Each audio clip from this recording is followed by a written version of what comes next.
this scene, the devil and young Goodman Brown are walking along through the forest, discussing how the devil knows the deacon.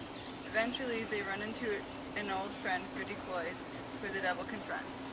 We picked this scene because it shows how the devil can disguise himself as a friend when most people fear his presence and when there is no escaping. Let's walk. I have a very general acquaintance here in New England. The deacons of many a church have drunk the communion wine with me.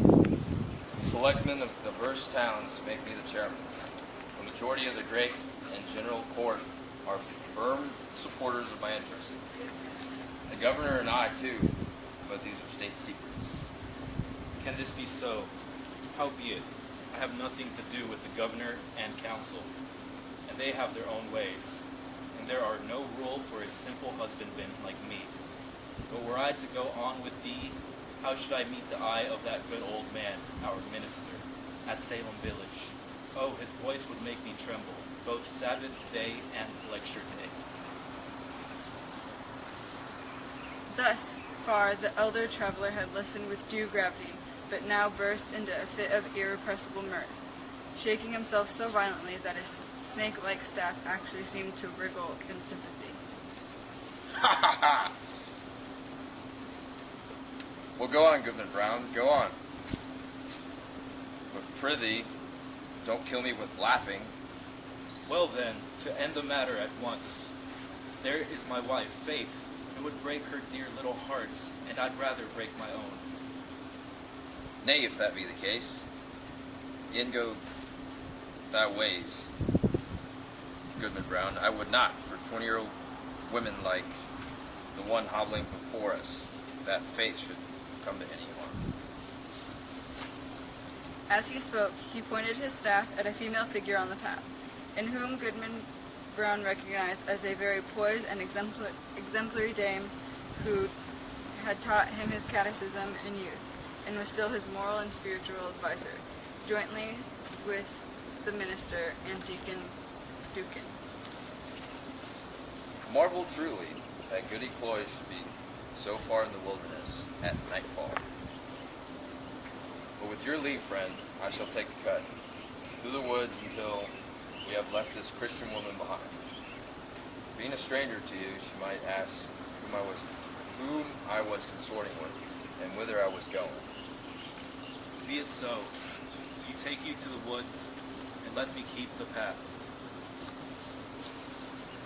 Goodbye.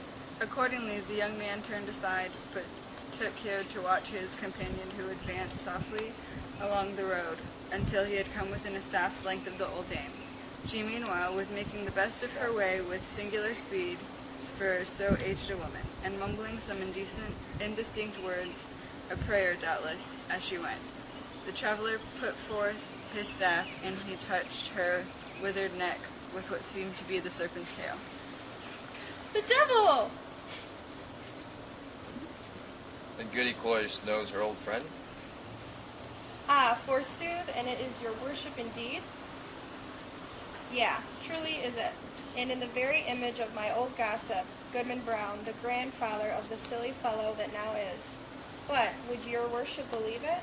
My broomstick hath strangely disappeared, stolen, as I suspect, by the unchanged witch Goody Cory, and that too when I was all anointed with the juice of smallage and cinquefoil and wolf's bane. Mingled with fine wheat and the fat of a newborn baby. Ah, your worship knows the recipe. So, as I was saying, being all ready for the meeting, and no horse to ride on, I made up my mind to foot it. For they tell me there is a nice young man to be taken into communion tonight. But now your good worship will lend me your arm, and we shall be there in a twinkling. That can hardly be.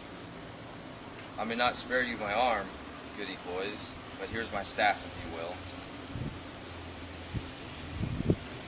So saying, he threw it down at her feet, where perhaps it assumed life, being one of the rods which its owner had formerly lent to the Egyptian magi.